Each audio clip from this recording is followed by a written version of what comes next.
So you're looking for ways to protect your lower back, and you heard that bracing is a great way to do so. But what is bracing? What core muscles are involved in bracing? How do you brace? These are all questions that you need to ask. But the most important one you need to ask is, what muscles do you need to strengthen, stretch, or normalize to allow your core to work properly in all different facets, including bracing? Before we dig in, please take a second here to subscribe if you haven't already. Don't forget to hit the bell, because that way you'll be notified about each time we put out videos, how best to balance and strengthen your body so you can get out of pain, so you can move better, but more importantly, so you can live life on your terms. Hi, I'm Kim So. I'm the owner of SolCore Fitness, and I've been in this field as a profession for over 25 years. I've been in health and fitness my whole life. I've always worked out and tried to take care of myself. And through this whole process, I have gone from somebody who's been in it for sports, to get better sports, to somebody who wants to lose body fat and gain muscle, to choosing as a career and becoming a personal trainer, all the way up to now to becoming a Soma therapist and Soma trainer. Through this time, I've seen all sorts of hacks or tricks on how best to strengthen and balance your body. But it's not about hacks or tricks. It's about understanding where you are, where you want to go, the areas of need that you need, how to specifically train those areas that you need, and then how to integrate the whole thing. I've done this with hundreds of clients, and by doing so, they've now gotten back to the life that they want to live. Your core muscles should be strong enough, mobile enough, and aware enough to protect you at all times, whether that's just picking something off the ground or having to pick a really heavy box or weight as you do a workout or activity. The problem arises is that if it doesn't work, it should be like a well-oiled machine where things fire and move in a nice sequential order. Well, if it doesn't fire, if it doesn't move properly in these myofascial chains, that's where you end up with issues, and your back, of course, gets hurt. Bracing is a technique of contracting or activating your superficial muscles in your core, your trunk, before you do an activity by working hard. It's also talked about with hollowing, which is pull your belly button in. Generally, they talk about these two techniques in terms of effort, right? When I want to do some sort of activity or heavy lifting, I want to use one of these techniques to protect my lower back more. Well, two issues here is one, when you brace or hollow, you can think about using just your superficial or your deep TVA for either, but in actuality, they're all going to work together at the same time. I can't contract my superficial muscles without some activation of my deep muscles. I can't activate my deep muscles without some contraction of my superficial muscles. So you have to work together. But like most topics in health and fitness, kind of dogmatic, and they say, okay, this is the way to do it, but they're right, but they're also wrong, because you need to integrate it. But you shouldn't have to brace or hollow or whatever technique you want to throw out there your whole time, your whole life. I shouldn't have to brace and hollow if I go pick a pen off the ground, right? My body should be able to work in different forms of effort. It should just function in daily life. If I have to pick something off the ground or reach and grab something in the cabinet, all the way to I'm lifting 300 pounds in a squat or trying to max out at my 1 RM for a clean and press. Your core is going to work differently. Bracing and hollowing may help in some of those heavy activities, but they shouldn't have to be done throughout your daily life. You shouldn't have to think about that all the time. It's impossible. So before you even attempt to practice these techniques like bracing or maybe hollowing, you want to think about all the core muscles, because if we are an interconnected, interdependent, holistic being, then all of the core muscles will help contribute to being able to protect that back during bracing or not. So all the core encompasses all 4 layers of the abs, the 3 main layers of the back muscles, your serratus anterior, posterior, your diaphragm, a little bit of your pelvic floor to help with the compression, your pec, your lats. I talked about all these muscles and how they help with back pain, but also how they help with herniations in the spine and the trunk, how they help with your energy and your fatigue, and how they can help with visceral problems. You can check it out right here and also put it in the comments. But knowing that it's not just a couple muscles that are doing these activities is imperative to be able to do what you want to do with your core. So knowing that your core is just not a couple muscles, but all those different muscles and all the different ways that all those different muscle fibers go how you train your core to be able to have it work properly and to be able to brace or to hollow is of utmost importance. Your core, like the rest of your body, is like links in a chain. Each link in a chain is one muscle, but it's connected to another muscle via fascia. That fascia can make those connecting muscles act like one big muscle. So you can think about you have one big muscle in these different myofascial chains that do different things, but all need to coordinate.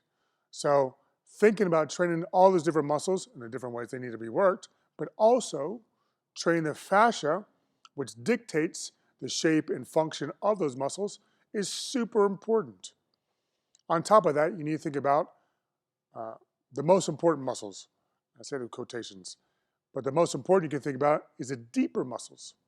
So you have a set of deep muscles, which we call prepare, imagine, and think muscles. And you have more superficial muscles, which are do, act, and move.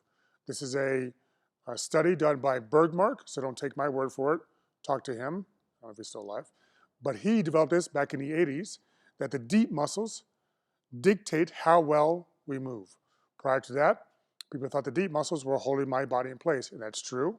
But the more important function is that when I have a thought in my brain about to do a movement, that information goes through my body to allow me to produce a movement. If those deep muscles don't work properly, my movement is compromised. So it doesn't make any sense to not train those deep muscles first. Then you start thinking about working on superficial muscles, because then when you do the superficial muscles and then onto the global movements, which is using your whole body as one, then those movements are more efficient because the deep muscles have been trained to allow the body to move properly. I want to take a second here to check in and to see, are you looking for ways to protect your lower back? Are you using techniques like hollowing or bracing? Have you had success? Do you have difficulties? Just let me know in the comments. So with all this information, let's talk about a general program to strengthen your core so it does function properly, so you can brace properly or hollow or do your sport or activity. So a word of note, this is a general program. It's not one to be followed because I don't know where you're starting from and I don't know what you need to focus on. But in general, if we think about the deep muscles and superficial muscles, and the deep muscles dictating how well we move, we think about your TVA, your transverse abdominis, it's like your internal girdle, your diaphragm, thoracic diaphragm, the one you breathe with, your pelvic floor, and then your transverse spinalis, muscles that help connect your spine.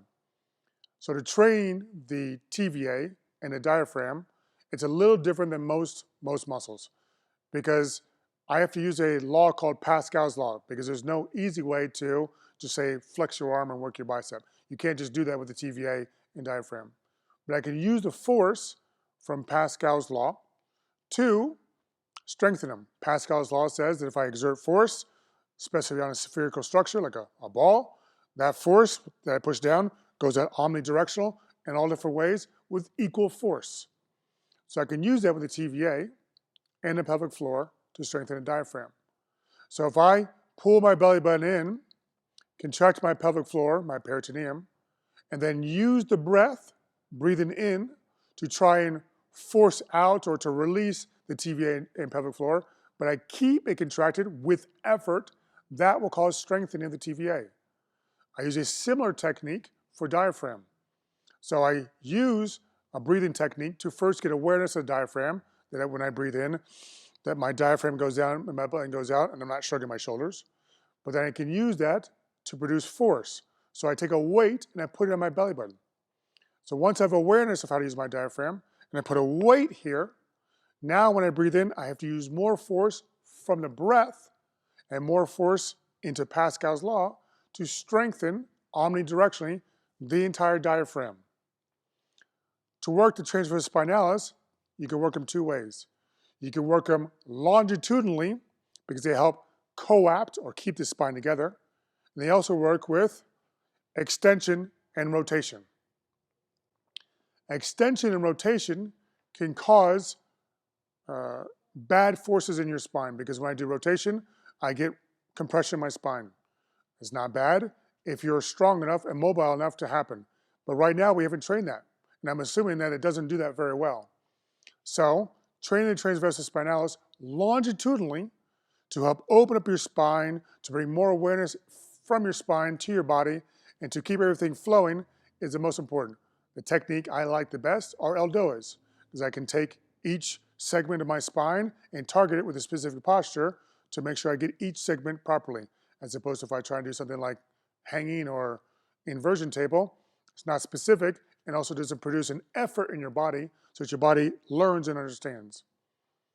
After that, I'm going to ignore my deep and superficial rule, because I would go to like the internal oblique, for example. But the internal oblique is similar to the transversus spinalis in that it produces a lot of rotation. And we can't handle rotation yet because you don't have a base level of movement and strength and mobility in your spine to flex up from trunk to pelvis, from pelvis to trunk, in flexion, and also extension, trunk to pelvis, pelvis to trunk. That's very important to have that base level of strength, to be able to do those basic moves.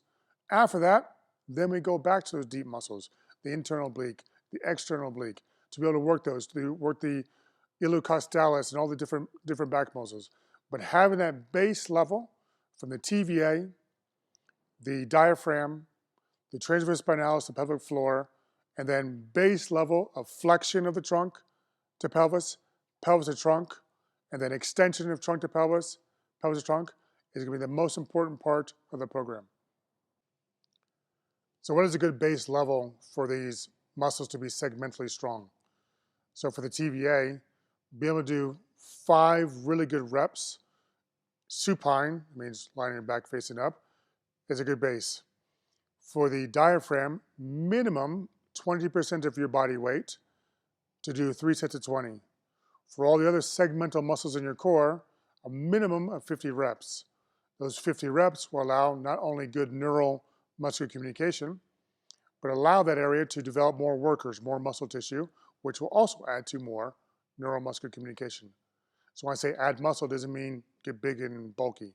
It just means that if before one of my muscles had 5 workers of muscle tissue, and I do the activity for that muscle segmentally to tell the body I want to use that muscle, and the body goes, okay, here's 500 more workers. Well, 510 workers, I think I said 10, is more than 10, obviously. So you have more workers, more neuromuscular communication, so your body now knows more of what to use. Now, after getting that base, your muscles are woke. They're woke, and now you can take all these muscles and integrate them into global movements, your 7 basic primal movements: squatting, bending, pushing, pulling, twisting, lunging, and gait. And then also take those big global movements and adapt them to whatever activity or sports that you do in your life. They all happen in conjunction together. If you don't know where to begin, start with squatting and bending, because both really need to use the core in 2 different functions. Through squatting, you use your core in a bracing type activity, but it's called the beam phenomenon. So when you squat and you go down, you want your trunk to be like a beam, like a 2x4. So when you move up and down in the squat, you don't have any of the excess force from the squat or any of the weight that you might be holding go into unwanted place like your spine or your viscera or stuff like that. The beam phenomenon incorporates your pelvic floor, your diaphragm, your TVA and your abs, TVA abs together, your spinal, erector muscles, your pec, your lat, your serratus, and your posterior pelvic tilt. All those have to work together to produce that beam to work on the squat. And the squat is, of course, effective for daily life, and then if you use squatting in your activities. The bend pattern, or RDL, Romanian deadlift, or deadlift, some sort of deadlift, is important to use the core to stabilize the trunk. Because when I bend, if I'm picking up significant weight, I want to hit that core muscles to hold my trunk in place as I go down and up. That core needs to be strong. So starting with those 2, the squat and the bend, is a good place to begin. The really important thing to remember here is that there is no hack or technique or any type of thing that's going to fully protect your core outside of systematically going through, addressing what you need, segmentally training which core muscles need the most work through strengthening and through myofascial stretching, integrating them all together in movements that work for you, that are functional in your life. Are you looking at strengthening your core and examining things like bracing or hollowing, but you're kind of confused as to where to begin? Well, let us help you. So in the description below, we've got a link for a diagnostic consultation. Just go down there, click the link, choose a time that works for you, and then we'll hop on a call to see where you are, where you want to go, and how we can help. If you're not ready for a call, then that's fine too. We have a free resource on how to sustainably train your body. Again, in the description, you can click on that link, go to a form, fill out your information, and you get instant access. Otherwise, I want you to stay tuned for this next video on the Eldoa method and how it can help with that core training. Don't forget to subscribe. Don't forget to like and share this if you found value, so others who are interested can see this information. And it is not just working out, it's building a foundation for a better life.